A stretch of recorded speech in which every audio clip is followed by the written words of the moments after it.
Bonjour à vous tous. Merci d'être avec nous ce matin, que ce soit pour ceux qui nous suivent sur Internet, mais aussi à vous tous qui êtes présents dans la salle.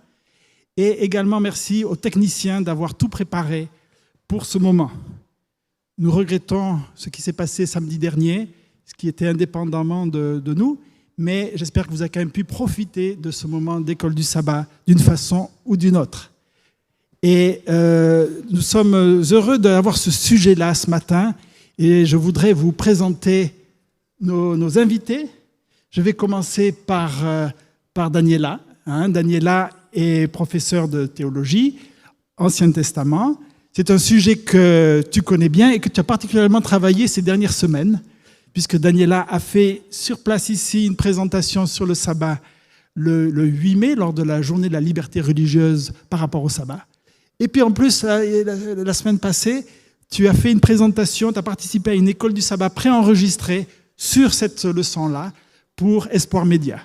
Et c'est vrai que je vous invite à profiter de ce qui est diffusé par les fédérations, donc Espoir Média pour la Suisse, Fédération France Nord, Fédération France Sud. Allez sur les chaînes YouTube de ces trois fédérations où vous avez des présentations par rapport à l'école du sabbat.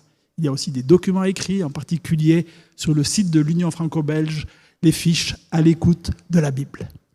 Nous avons aussi Norbert qui Bonjour. A aussi fait des études de théologie, qui est souvent absent parce qu'il est appelé dans les églises pour des prédications, et on est très heureux de t'avoir avec nous. Et puis je suis très heureux d'accueillir Chantal qui est mon épouse et qui a accepté d'être avec nous ce matin. Et nous allons donc commencer par un temps de prière. Prière pour vous, prière pour le sujet et pour être guidé. Merci Norbert. Prions ensemble. Seigneur notre Dieu, nous te sommes reconnaissants de ce privilège de pouvoir aller dans ton temple pour te rencontrer, pour nous rencontrer, plus particulièrement pour étudier ta parole. Nous te demandons à ce que ton Esprit Saint descende sur nous, qu'il puisse être sur chacun de nous, qu'il puisse ouvrir nos cœurs afin que nous puissions recevoir ta parole. Au nom de Jésus. Amen. Amen. Le signe de l'alliance. C'est le titre de l'étude de cette semaine. Vous savez que tout le trimestre, nous le passons sur le thème de l'alliance avec différents personnages bibliques. La semaine prochaine, ça sera sur la nouvelle alliance. Et aujourd'hui, nous allons parler du signe de l'alliance. Alors, qu'est-ce que c'est ? Nous allons le découvrir. Je vous invite à lire un texte, le texte qui sera le texte central de notre étude de ce matin, Exode 31, 12 à 18, et c'est Chantal qui va lire ce texte-là. Le respect du sabbat. Le Seigneur dit à Moïse, « Toi, dis aux Israélites, surtout, vous observerez mes sabbats. Ce sera un signe entre moi et vous, dans toutes vos générations, afin qu'on sache que c'est moi, le Seigneur, qui vous rend saint. Vous observerez le sabbat, car il est sacré pour vous. Celui qui le profanera sera mis à mort. Quiconque travaillera ce jour-là sera retranché du sein de son peuple. Pendant 6 jours, on travaillera, mais le 7e jour, il y aura un sabbat, repos sabbatique, sacré pour le Seigneur. Quiconque travaillera le jour du sabbat sera mis à mort. Les Israélites observeront le sabbat. Ils célébreront le sabbat dans toutes leurs générations comme une alliance perpétuelle. Ce sera entre moi et les Israélites un signe pour toujours. Car en 6 jours, le Seigneur a fait le ciel et la terre. Et le 7e jour, il s'est reposé. Il a repris haleine. Lorsqu'il eut achevé de parler à Moïse au mont Sinaï, il lui donna 2 tablettes du témoignage, les tablettes de pierre écrites du doigt de Dieu. Merci beaucoup, Chantal. Nous allons d'abord nous intéresser un peu dans quel contexte a été donné ce passage-là. Et je rappelle que vous pouvez participer en envoyant des commentaires, des questions qui s'afficheront à l'écran lorsqu'il sera en route. Ce n'est pas encore le cas. Et on pourra reprendre vos questions pour aussi les apporter dans notre discussion. Alors, dans quel contexte a été dit ce passage-là? Qu'est-ce qui s'est passé avant?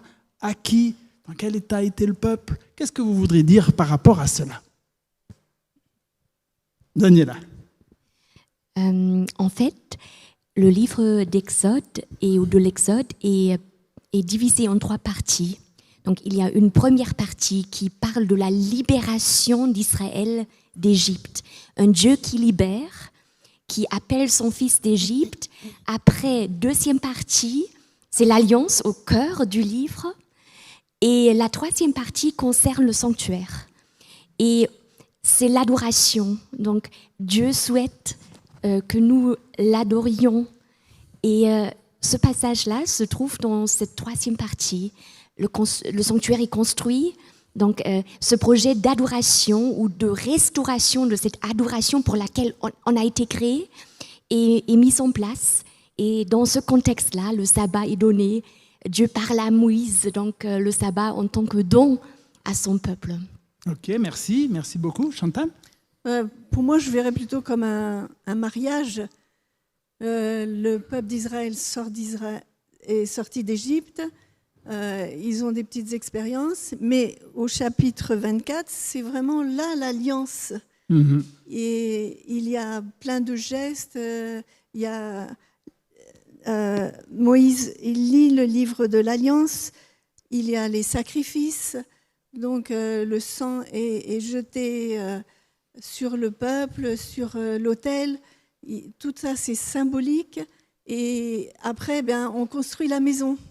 On construit la demeure de Dieu. Et à la fin, qu'est-ce qui va rester de tout ça?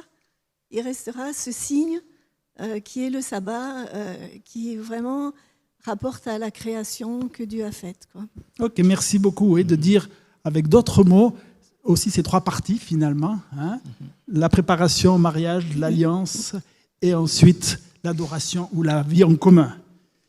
Norbert. Oui, une des choses que je voulais souligner aussi, c'est par rapport à l'Exode, une des contextes généraux, suite à ce que Gabriela a dit tout à l'heure. Daniela. Oui, Daniela, oui. L'Exode, c'est, selon un commentateur, j'ai beaucoup aimé, c'est l'évangile de l'Ancien Testament, la bonne nouvelle de la libération de la maison de servitude. Oui, donc c'est un des contextes qu'il ne faut pas aussi donc oublier dans ce sabbat. Et ici donc, dans ce chapitre 31 de l'Exode, versets 12 à 18, c'est un rappel du sabbat. Je dis rappel parce qu'il y a déjà dit. Alors on va y venir justement, mais j'entends 3 mots, le mot alliance, le mot mariage, le mot évangile, qui se rejoignent, hein, c'est très intéressant. Et juste une question, donc les Israélites, vous le savez, combien d'années ont-ils été en Égypte? 400 ans. Hein, 400 ans, oui, à Abraham ça avait été dit 400 ans, et puis dans l'Exode il est dit 430. Donc ça veut dire que ça nous fait remonter par rapport à 2021 à 1591. Alors essayez de voir dans votre culture d'origine à quoi correspond l'année 1591. En tout cas ici en France, ça correspond au règne d'Henri IV. Et donc de se dire que voilà, depuis le règne d'Henri IV, hein, ce peuple, il est dans une autre culture, il est soumis à d'autres influences, et tout d'un coup, il se retrouve au désert. Ça m'a beaucoup interpellé quand j'ai réalisé la longueur de ce temps passé en Égypte et de voir qu'il y avait tout un travail normal d'éducation par rapport à ça. Oui, vas-y Chantal. Il y a un aspect aussi qui est pour moi important, c'est que Dieu, il n'est pas dans le ciel, il veut établir sa demeure parmi au cœur même du peuple, dans son tabernacle. C'est vraiment central. Il est là, parmi les tentes, parmi le peuple. Donc, ce souhait de Dieu de s'approcher de chacun de nous, pour moi, ça semble important, quoi. Ok, donc, et ça, on est bien effectivement dans le sens du sabbat. Alors, je vois que vous avez beaucoup de choses à partager et c'est super. Et on va aller par rapport à des éléments du texte. Il y a 2 mots dans le texte sur lesquels je voudrais que nous arrêtons. Le mot alliance, on en a déjà parlé dans les leçons précédentes. Mais il y a le mot sabbat et le mot signe. D'abord, commençons avec le mot sabbat. D'abord, est-ce que vous avez remarqué quel est le premier verset de la Bible où le mot sabbat est utilisé? Je ne vous ai pas dit à l'avance que je poserais cette question, oui. C'était fait exprès. Oui, ça me fait penser à, je ne sais pas si vous êtes comme moi, mais souvent, quand on parle avec des gens, ils disent « oui, ce sont les sabbats des Juifs ». Mais oui. En fait, quand on lit la Bible, c'est dans la Genèse déjà. Qu'il est parlé de quoi? Qu'il est parlé du sabbat, du 7e jour. Du 7e jour. Voilà, on est d'accord là-dessus. Dans Genèse, il n'est parlé que du 7e jour. Oui. Daniela, elle avait quelque chose à dire. Et d'emblée, le sabbat est rattaché à la création, au début de l'histoire humaine. Oui. La famille humaine célèbre le premier sabbat, c'est la première journée entière de l'humanité, vivante, créée. Et Shabbat, voilà, c'est la racine Shavat qui veut dire cesser et donc se reposer. Et à partir de cette racine est tiré Shabbat, le nom, ce 7e jour qui accentue, voilà, ou qui est là tous les 7 jours. Et d'ailleurs, par rapport à la création, on a toujours la déclaration « et il eut un soir, un matin, et ça fut le 6e jour, 5e jour, 4e jour. » Mais pour le 7e jour, ce rythme est cassé. Donc c'est quelque chose de spécial, d'extraordinaire. À la fin de cette succession de création. Ok, merci effectivement de remarquer qu'il y a un rythme qui se casse le 7e jour. Mais j'aimerais qu'on lise quand même dans Exode 16, parce que c'est dans Exode 16 que le mot sabbat, à ma connaissance, est utilisé la première fois. Dans la Genèse, il est parlé de 7e jour, il est parlé de repos, mais pas de mot sabbat. Vous savez que Exode 16, c'est par rapport à la manne. Et le premier verset où le mot sabbat apparaît, c'est Exode 16, 23. Je lis déjà le verset 22. « Le 6e jour, ils recueillirent une quantité double de nourriture, donc de manne.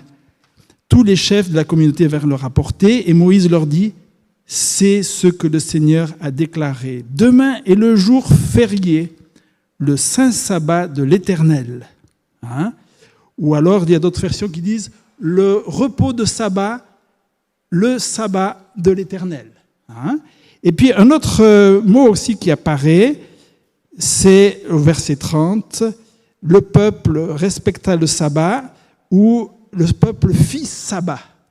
Il y a 3 mots, et là, je me tourne un peu vers vous par rapport à ce sens de ces mots. Il y a le mot sabbat, il y a le mot shabbatom, qui est le repos de sabbat, et puis il y a le verbe faire sabbat, mais c'est en hébreu, mais là, Daniela pourra nous éclairer. C'est le mot de faire sabbat, c'est là qu'il y a le mot sabbat à l'intérieur. Alors, avant de demander à Daniela, qui est spécialiste, je m'adresse à Chantal, à Norbert. Quel sens vous donnez au mot sabbat? Pour moi, c'est la notion d'arrêter, mais aussi la notion de séparation.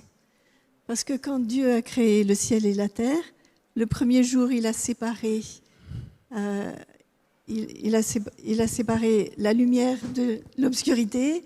Le 2e jour, il a séparé le ciel de la terre. Après, il a séparé la mer de la terre. Il a séparé les lumières du jour et de la nuit. Et il a séparé les animaux qui vivent dans le ciel, les animaux qui vivent sur la terre. Et donc, c'est toujours, la création, c'est une séparation. Et il a créé les 6 jours, et là, c'est une séparation. Il y a les jours profanes, et là, la fin, c'est le jour sacré. C'est le jour réservé pour Dieu, pour montrer qu'il a créé toutes choses, et c'est un jour vraiment mis à part dans la création. Merci, effectivement. Donc là, on va dans le sens du sabbat en termes de jours consacrés, de jours séparés. Et par rapport au terme sabbat, comment toi tu comprends le terme sabbat? Je simplifie les choses. C'est le repos. Et quand on parle de ça, donc il y a des personnes qui se posent la question, mais Dieu quand même, il n'était pas fatigué. Et puis par rapport à Adam et Ève, ils venaient d'être créés, donc ils n'étaient pas non plus fatigués. Donc, le repos, pourquoi ce repos du sabbat?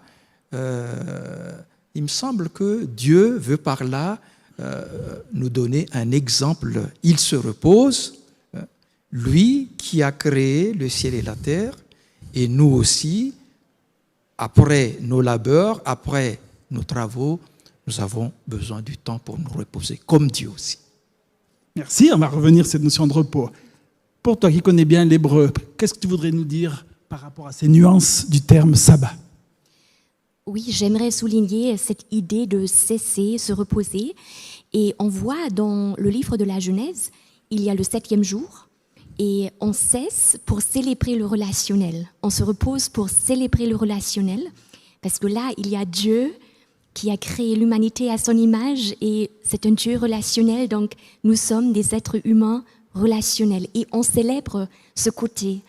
Et à la fin de Genèse 2, on a le mariage ou la rencontre entre hommes et femmes, et encore une fois, le texte se termine sur le relationnel. Donc ce côté vertical avec Dieu, ce côté horizontal entre nous, comme si le texte voulait souligner, mais le sabbat, c'est vraiment un don à la famille humaine pour célébrer notre essence. Nous sommes des êtres humains relationnels. Nous avons besoin de nous rencontrer, de voir le visage de l'autre, de découvrir l'autre. On a besoin de réseau social pour pouvoir affronter la semaine de travail.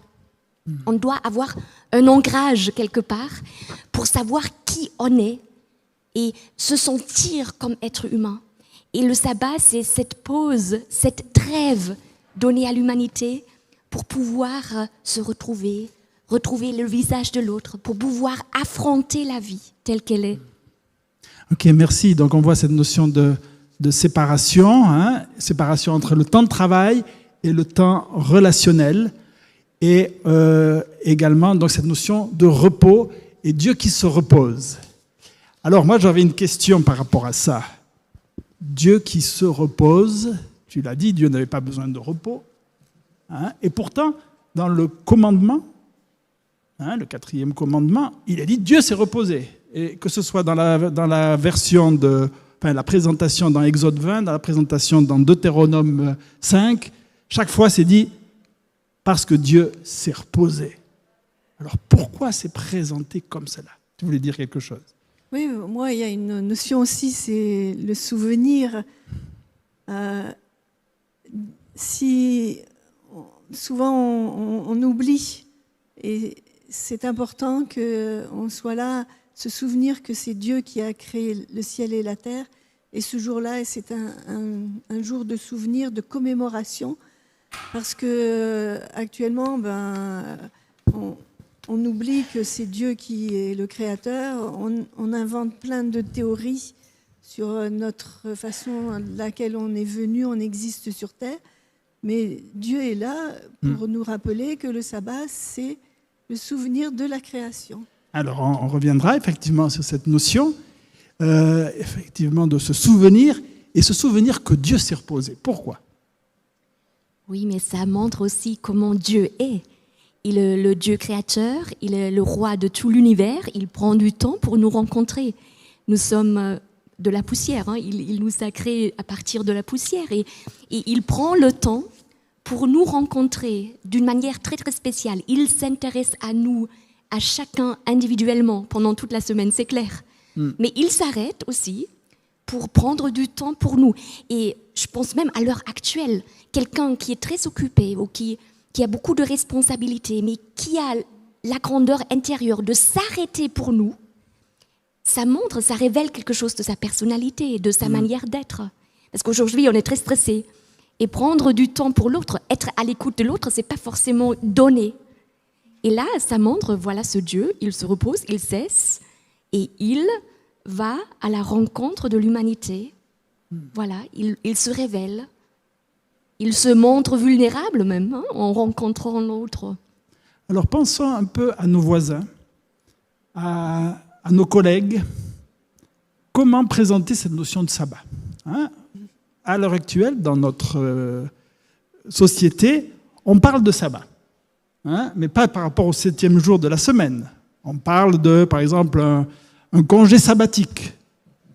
De quelle façon on peut aborder cette notion-là par rapport aux personnes qui sont habituées à utiliser le sabbat dans ce contexte-là? Congé sabbatique.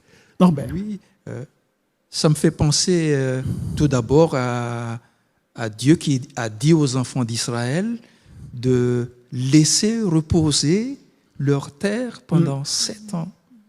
Donc, c'est le repos de la terre. Oui. Voilà. Ok, donc c'est vrai que là aussi, hein, que chaque 7e année, la terre devait se reposer, c'est dans l'air du temps. Hein. On parle justement de la terre qui est fatiguée. Est-ce que vous pensez que notre siècle s'intéresse à cette notion de repos régulier? Oui. Il y a l'aspect de bénédiction, parce que Dieu a béni l'homme, a béni les animaux, et la troisième chose qu'il bénit, c'est le sabbat. Donc c'est quelque chose qui nous fait du bien et qui a un objectif, quoi, pour chacun de nous. Oui, alors, et je reviens sur cette notion de bien, comment le présenter autour de nous. Mais aujourd'hui, même les gens qui ne croient pas en Dieu parlent d'un sabbatical, d'une année sabbatique pour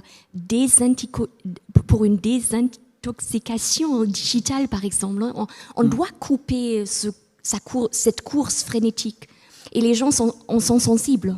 Hein, parce qu'il y a le burn-out, il y a le stress permanent, on tombe malade. Donc là, les gens sont sensibles à cette idée de coupure et de vraiment couper avec l'ère digitale aussi, hein, de vraiment faire une cure. Parce qu'on comprend que voilà, la vie moderne n'est pas aussi bénéfique que ça a l'air. Hein. Il y a de bonnes choses, bien sûr. Mais il y a une sensibilité qui se crée, hein, absolument. Il me semble qu'effectivement, les médecins vont soutenir la notion de repos régulier, les psychologues aussi, les syndicats aussi, les églises également, les religions même. Hein, on dit prendre des temps de méditation, c'est dans l'air du temps. Et je pense que nous pouvons aborder cette question-là du sabbat, du repos. Il y a une ouverture qui est là. Mais le texte va plus loin. Hein, et pour ça qu'on va aborder maintenant le terme de signe. Il y a une question qui nous est posée. Hein, pourquoi la condamnation à mort? Quelle intolérance? Oui, c'est une question importante. Et nous avons prévu d'en parler un peu plus tard dans notre étude. Hein, c'est vrai que donc notre internaute nous fait remarquer que dans le texte que nous avons lu dans Exode 31, eh bien, il y a cette notion de condamnation à mort lorsque le sabbat n'est pas respecté. Et il ne faut pas non plus passer à côté de cette question-là. Elle est prévue dans notre échange. Alors, le mot signe, hein, c'est donc un passage dans la Bible où il y a la notion de signe et de sabbat qui est abordée. Il n'y a que 2 passages de ce que j'ai vu finalement dans la Bible où signe et sabbat sont associés.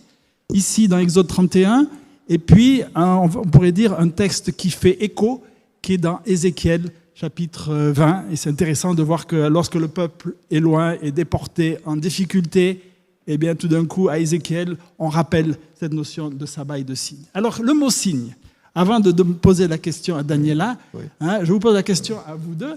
Oui. Qu'est-ce que ça évoque pour toi sur le mot de signe, en termes de signification? Oui, c'est une petite expérience personnelle. J'étais une fois en pleine centre-ville, dans un embouteillage à Genève. Puis d'un coup comme ça, il y a une dame avec un petit enfant qui vient me voir, qui me tape sur ma vitre, et puis excusez-moi, j'ose vous déranger, j'ose vous interpeller parce que j'ai vu que vous êtes un chrétien. En fait, derrière la voiture, il y a la marque du poisson. Ok, très Oui. bien. Alors, je n'hésite pas à vous demander de l'aide. Ok, Alors, c'est voilà. intéressant. Donc là, Oui. tu réponds déjà à plusieurs éléments de la question. Oui. D'abord, le signe, là, c'était une marque. Là, c'était le poisson. Hein, et puis, qui finalement était pour les autres et qui avait une conséquence. Il y avait un message qui était passé. Hein, merci beaucoup. Chantal, le mot signe en termes de signification de ce mot. Bon, pour moi, tu avais parlé de message, mais pour moi, le signe, c'est un message caché. Parce que dans l'évangile de Jean, eh bien, Jésus, il fait pas des miracles. Et chaque miracle qu'il fait, c'est un signe. Donc, il y a un message caché derrière.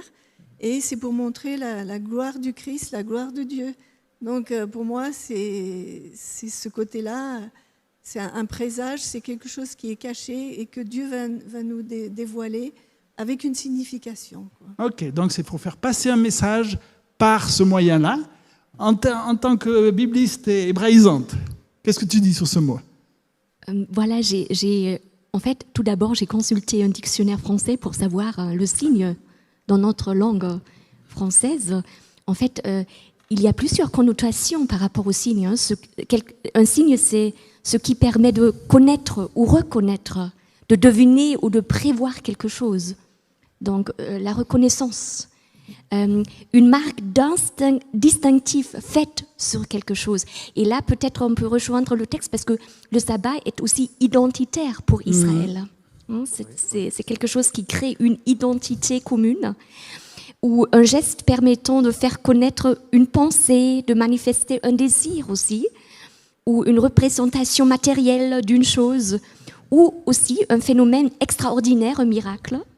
Par exemple, les plaies dans la Bible, dans le livre de l'Exode, sont considérées comme des signes aussi. Et dans le livre d'Ésaïe, le prophète et ses enfants sont considérés des signes. Même un être humain peut devenir un signe pour son environnement. Et voilà, ici, on a le signe du sabbat. C'est aussi un signe d'appartenance à Dieu. C'est Dieu qui donne ce sabbat. On appartient à Dieu lorsqu'on garde le sabbat, est aussi un signe d'amour. Parce que Dieu et son peuple se trouvent dans une relation d'amour, de liberté, d'épanouissement. Donc le sabbat, je pense, il englobe toutes ces dimensions. Merci. Et aussi dans le contexte, le peuple d'Israël est dans cette alliance pour proclamer les vertus de Dieu, pour être une bénédiction dans toute la terre, pour rappeler Éden et pour rappeler nos origines et le salut qu'on peut avoir en Dieu. Merci beaucoup. Par rapport à toutes ces dimensions-là, dans notre questionnaire, il était posé la question, quelle est la différence entre un signe et un symbole? Qu'est-ce que vous diriez par rapport à ça? Entre un symbole et un signe. Et c'est parce que je pense qu'il y a après des conséquences pratiques par rapport à ça. Il y a la notion de signe, c'est la notion d'appartenance. Parce que si on porte une croix, on appartient, ça veut dire qu'on est chrétien. Tandis que le symbole, je prendrais l'image de la colombe. La colombe, c'est le symbole de la paix, mais il n'y a pas de relation entre eux. Seulement la colombe, ça rapporte à l'histoire de Moïse, de Noé, mais il n'y a pas ce côté d'appartenance, quoi. Ok, merci. Tandis que le signe, c'est vraiment, on adhère, on appartient à quelque chose, quoi. Ok, il y a peut-être plus effectivement la notion d'appartenance à travers le signe. Ça, c'est intéressant. D'autres éléments par exemple, je prends le pain et le vin de la Sainte Seine. Signe ou symbole? Hein? Quand je réfléchis, finalement, finalement, c'est difficile de trouver donc une grosse différence entre les deux. Pourquoi je pose la question? C'est qu'il me semble que le symbole, il y a un lien de ressemblance un petit peu. Hein, le pain, le vin, enfin, il y avait cette notion du corps, du sang, etc. Dans la notion de signe, il n'y a souvent pas de lien évident entre le signe lui-même et ce qu'il signifie. Les anciens ici parmi nous se rappellent peut-être certaines prédications de Marcel Fernandez. Je ne sais pas si vous vous rappelez. Marcel Fernandez, sur cette estrade, disait, il y a un certain nombre d'années, eh bien, le sabbat signe. Et il disait, attention, il y a le signifiant et le signifié. Je ne sais pas si vous vous rappelez de cela. Et il nous sortait un tissu, et il disait, voyez, pour ce tissu, il y a des gens qui sont morts. Et c'est vrai que ma grand-mère maternelle demandait à ses enfants d'aller embrasser ce tissu. Et ce tissu, c'était quoi? C'était un drapeau français. Pour montrer que le signifiant, hein, c'est un terme de linguistique, hein, c'est comme les lettres écrites ou les phonèmes, c'est l'outil qui n'a pas de sens propre, enfin, qui est juste un outil. Et après, il y a la signification derrière. Hein, le drapeau, le tissu en soi n'a pas de sens tout seul. Mais par contre, tout ce qu'il représente est là derrière. Et effectivement, dans le sabbat, on a tout à fait ça. Hein, excusez-moi, je suis plus participant qu'animateur et je suis sorti de mon rôle. C'est normal, Bernard. Alors, maintenant, revenons à la notion du signe du sabbat. Dans ce texte, on a plusieurs choses pour lesquelles, hein, Exode 31, versets 12 à 17, on a plusieurs choses pour lesquelles le sabbat est signe. Signe de quoi? Vous en avez dit certaines déjà. Signe de quoi? On va les énumérer déjà. Déjà, Dieu dit c'est un signe entre moi et Alors, on pourrait déjà commencer par ça. Un signe entre moi et vous. C'est intéressant ça aussi. Pourquoi Dieu dit ça? Signe entre deux personnes. Daniela. Oui, ça parle de l'alliance. Parce que Dieu dit, je suis votre Dieu, vous êtes mon peuple. Donc, il y a cette intimité entre Dieu et Israël, une relation exclusive. Et dans ce sens, le sabbat est un signe de l'alliance entre Dieu et l'humanité. D'ailleurs, une alliance unique dans l'histoire de l'humanité. Un Dieu qui conclut alliance avec l'humanité.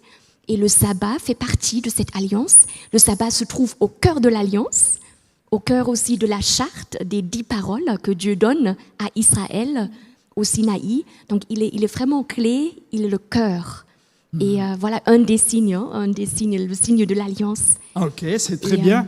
Merci de le dire, parce que je pense que c'est le centre de notre école du sabbat. On va le relire, le verset qui le signale. C'est verset 16, 31, 16. Les Israélites observeront le sabbat, ils célébreront le sabbat dans toutes leurs générations comme une alliance perpétuelle. Et ça répond peut-être à ta question, Norbert, pourquoi entre moi et Dieu, hein, par rapport à cette notion d'alliance. Hein. Signe de quoi également? En plus de la notion d'alliance, le sabbat. Signe de libération, parce que le peuple il vient de sortir de l'esclavage. Donc j'imagine qu'ils n'avaient plus aucun repère et Dieu est là pour leur rappeler qu'on a besoin de travailler pendant 6 jours, mais après, eh bien, on a besoin d'un temps de recréation pour vraiment se connecter avec lui, le Dieu créateur du ciel et de la terre. Donc c'est un souvenir de la libération de cet esclavage. Effectivement. Deuxième signe, sabbat, signe de la libération. Alors on le trouve surtout, comme vous le savez, dans Deutéronome 5, hein, dans le rappel des 10 commandements, dans Deutéronome 5. Et on peut lire au verset 15, Deutéronome 5, 15, « Tu te souviendras que tu as été esclave au pays d'Égypte et que l'Éternel, ton Dieu, t'en a fait sortir. C'est pourquoi l'Éternel t'a commandé de célébrer le jour du sabbat. » Ok, signe de quoi également? Oui, je voudrais revenir toujours sur cette signe entre Dieu et le peuple. Revenons. Parce que, par exemple, j'observe le sabbat. Pourquoi? Parce que je reconnais que Dieu est mon créateur. Pour les enfants d'Israël, l'observance du sabbat signifie qu'ils reconnaissent le Dieu qui les a libérés du pays d'Égypte. Ok, donc là, c'est entre la créature et le Créateur. Le Créateur, oui. Et je lis dans notre passage, toujours, on le trouve au verset 17. Hein, ça sera un signe entre moi et les Israélites, car en 6 jours, l'Éternel a fait les cieux et la terre, et le 7e jour, il a cessé son œuvre et il s'est reposé. Il a repris haleine, hein, si j'ai bien compris. Intéressant que Dieu, il ait dit qu'il a repris haleine. Daniela. Oui, et le fait de rattacher le sabbat à la création est très très important, parce que le sabbat nous rappelle notre dignité en tant qu'être humain, parce que chacun d'entre nous a été créé à l'image de Dieu. Et lorsqu'on garde cette dignité à l'esprit, ça nous libère aussi pour rencontrer l'autre, pour regarder l'autre comme quelqu'un qui a été créé à l'image de Dieu, qui a un visage, qui a une histoire. Et voilà, et nous sommes tous égaux devant Dieu, parce que le jour du sabbat, chacun s'arrête, même l'esclave, même l'animal. Le commandement inclut tout le monde, donc tous nous sommes égaux devant Dieu. Exactement. Aussi, oui. Donc c'est extraordinaire. Donc un signe de la création, un signe de la libération, un signe de l'alliance, et aussi un signe de sanctification, parce que Dieu, avec l'humanité qui s'est séparée de lui, l'être humain qui est prisé, voilà, Dieu souhaite le sanctifier, le restaurer à cette image pour laquelle il a été créé. Donc sanctification, restauration, recréation de l'être humain. Merci de nous rappeler donc ces 4, en tout cas, dimensions. Hein, on a dit sanctification, création, alliance, libération. On pourrait dire égalité sociale, en rajouter une 5e, comme vous venez de dire. Oui, Chantal ? Aussi un signe d'appartenance. Je veux dire, une idée avait été faite qu'on a tous une carte d'identité. Sur notre carte d'identité, il y a marqué notre nom, il y a marqué notre date de naissance et notre pays. Et donc, le sabbat, c'est notre carte d'identité, parce que le sabbat, c'est un signe qui identifie le peuple et qui nous identifie, nous aussi, de notre appartenance à Christ et à Dieu, quoi. Ok, ça aussi, signe d'appartenance. J'aurais voulu revenir sur cette notion de jour sacré et de sanctification. Parce que là, ça va dans les deux sens. Et de m'expliquer, il est dit, par le sabbat, c'est un signe où vous reconnaissez que je vous sanctifie.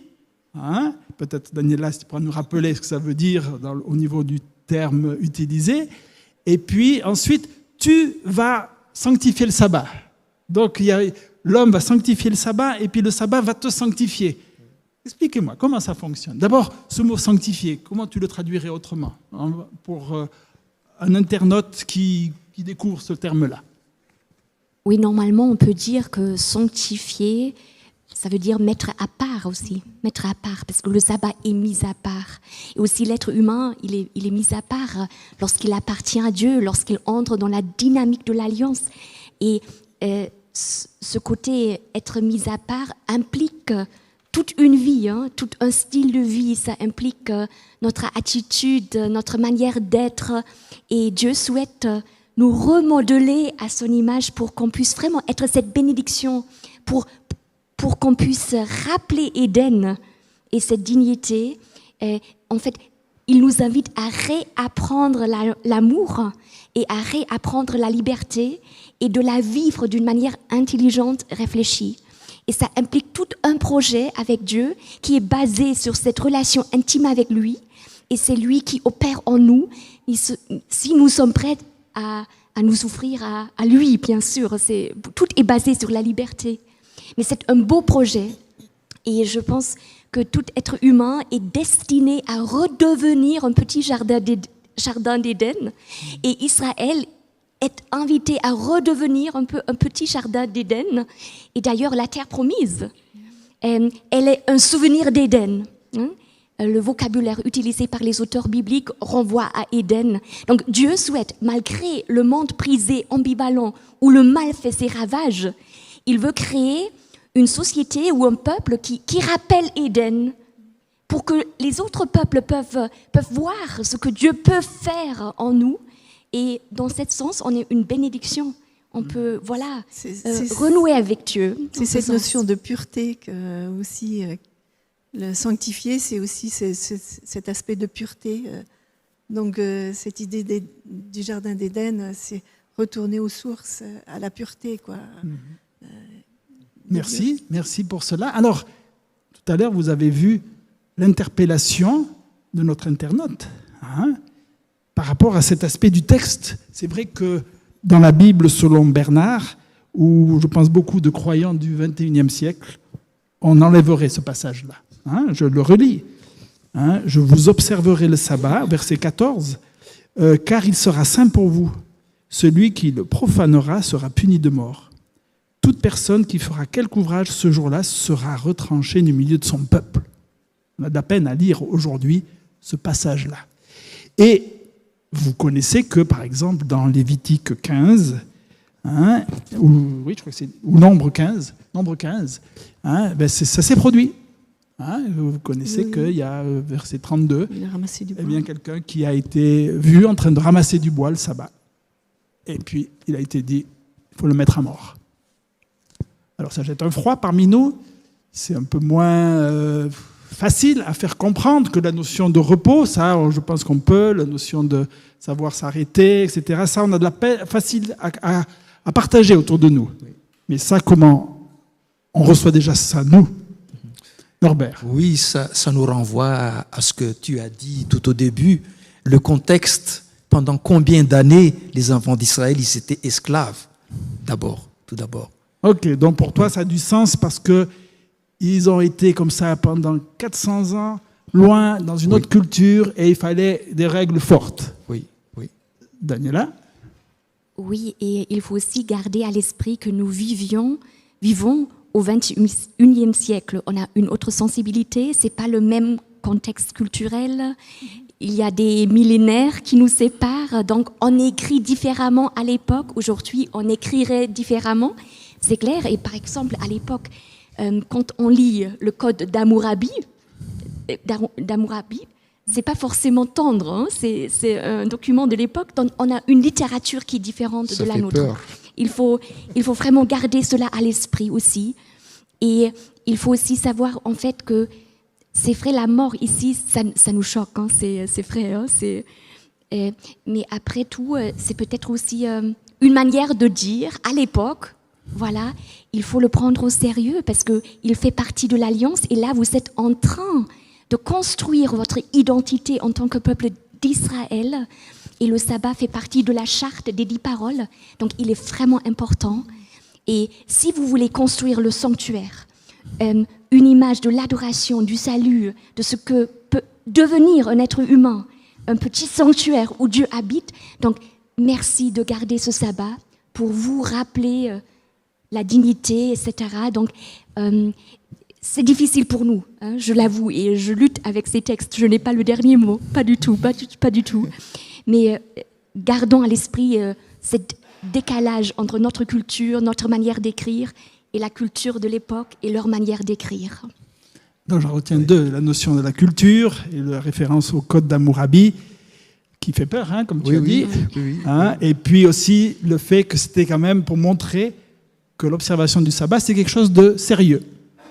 Et ça, peut-être que dans notre culture, on peut l'entendre néanmoins en raison de toutes les conséquences que ça a pour notre bien-être. Oui. Norbert. Oui, mais je me pose la question, est-ce pour cela que la chrétienté, des fois, il ne veut pas trop tenir compte de l'Ancien Testament à cause de la dureté des paroles, des gestes, des attitudes dans ce livre par rapport au Nouveau Testament? Alors, tu poses la question, je ne sais pas si vous voulez répondre. Moi, Oui, Chantal? Disons, dans notre société, on a besoin d'avoir un cadre. Si vous prenez votre voiture, vous allez sur la route, vous savez que si vous dépassez des limites, on nous demandera plutôt de l'argent ou de la prison, mais pas des mises à mort, quoi. Mais il y a un aspect aussi, tout ça c'est des choses dramatiques, la mort, mais sur le verset suivant, eh bien, les Israélites observeront le sabbat, ils le célébreront. Il y a aussi cet aspect de joie, de magnificence, de communauté. Donc, il y a cette vie qui est là, et ceux qui ne veulent pas adhérer à cette vie, il y a d'autres conséquences, quoi. Merci de nous rappeler, effectivement, le sabbat, c'est quelque chose de sérieux auquel on ne doit pas prendre à la légère, mais en même temps, c'est une célébration. Oui. Et vous vous rappelez, il y a 3 semaines, lorsqu'on était sur cette estrade par rapport au sens du sabbat dans la liberté religieuse, la remarque a été faite, rappelons-nous que nous, les adventistes, on vient plutôt culturellement du contexte puritain, avec des règles bien réglées, alors que lorsqu'on regarde les Juifs comme ils célèbrent le sabbat, c'est plutôt dans la joie. Et j'avais trouvé cette remarque importante. Et j'aimerais ajouter que ce Dieu est un Dieu de liberté, c'est-à-dire ceux qui font partie de son peuple le font de leur plein gré. Et il faut garder cela aussi à l'esprit. C'est pas un Dieu qui nous force, c'est un Dieu qui nous invite et qui respecte notre liberté et nos choix aussi. Et ça me rappelle aussi un verset dans le prophète Osée 13, verset 1, un verset qu'on ne connaît pas forcément. Mais là, Éphraïm s'est rendu coupable par Baal, il est devenu idolâtre, et le texte dit « et il est mort ». Il faut aussi garder à l'esprit que l'idolâtrie, la transgression de cette charte que Dieu nous a donnée, nous rend morts, on meurt. Et même, on le sait, dans notre vie, dans notre contexte existentiel, la haine nous tue. On n'est pas mort physiquement, mais on est mort à l'intérieur. Ou les murs invisibles, les conflits, les déchirures, voilà, tout cela nous rend un peu plus morts.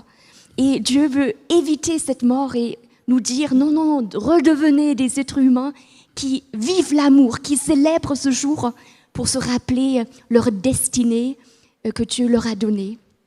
Merci. J'aurais souhaité qu'on prenne du temps dans les minutes qui nous restent. Je peux faire une remarque. Dans Exode 16, quand même, les gens qui sont sortis pour récolter la manne, ils n'ont pas été tués le samedi. Exact. Tout à fait. Ok, de montrer qu'effectivement, c'était pas tac comme ça, mais c'est très. Merci de cette remarque supplémentaire.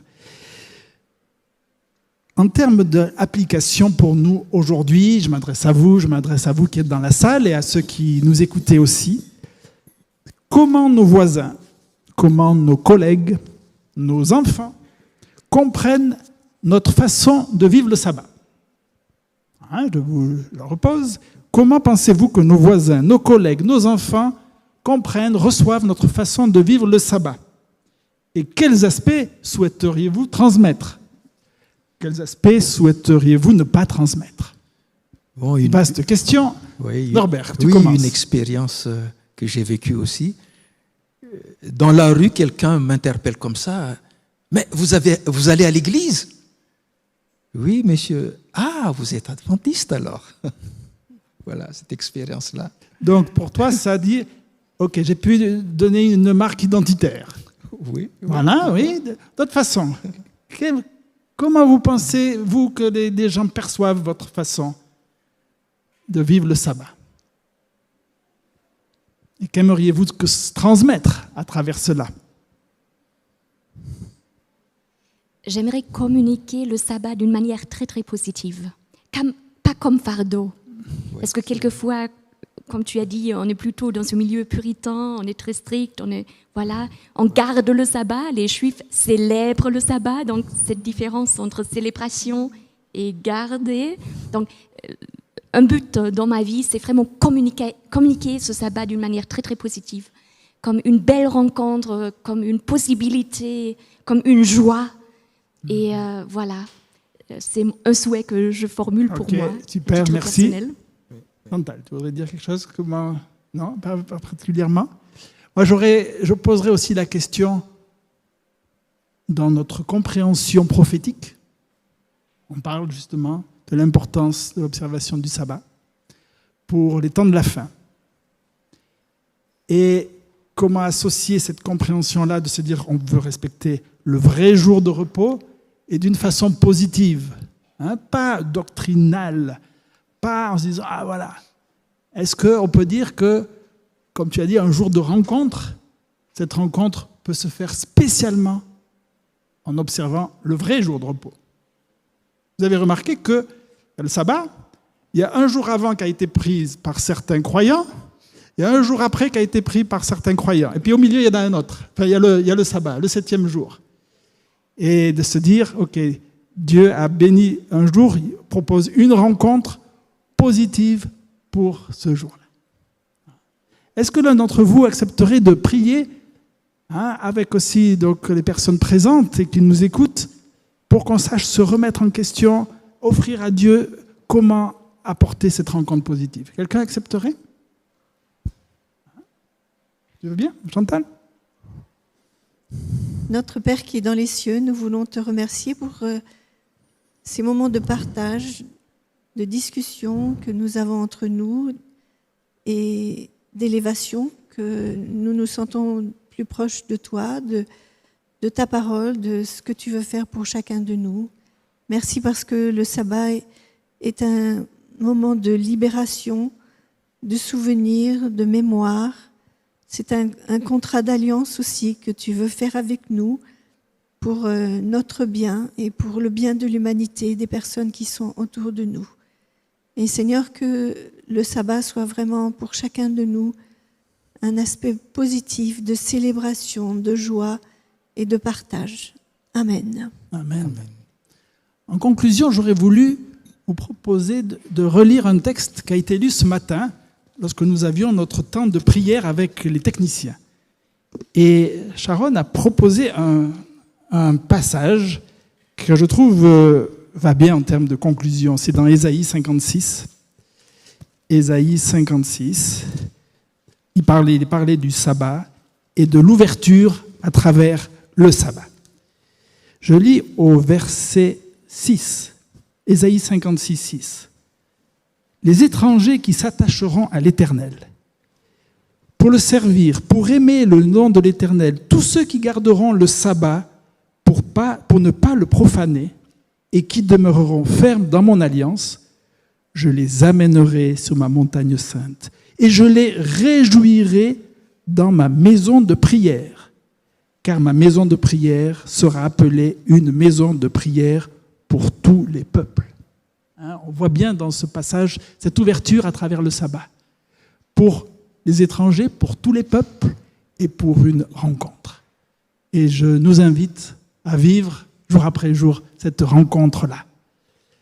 La semaine prochaine, nous allons aborder un nouveau thème, et toute cette semaine dans notre étude, donc le thème de la Nouvelle Alliance. Ce sera le centenaire, le sabbat centenaire pour cette institution, ce sera la clôture, et nous aurons ici donc une présentation animée donc d'abord par Jarvis Doom, et avec des représentants de l'église locale, du campus, mais aussi extérieurs, qui ont tous été en lien avec le campus sur ce thème de la Nouvelle Alliance. Alors merci à vous tous pour votre participation, présence. Je rappelle aussi qu'il y a, pour ceux qui habitent la région de Collonges, des écoles du sabbat en présentiel. Il y a 5 groupes qui se réunissent dans les salles de classe de la faculté. Vous êtes aussi les bienvenus pour y participer. À bientôt. Bon sabbat à vous tous. Bon sabbat. Bon sabbat.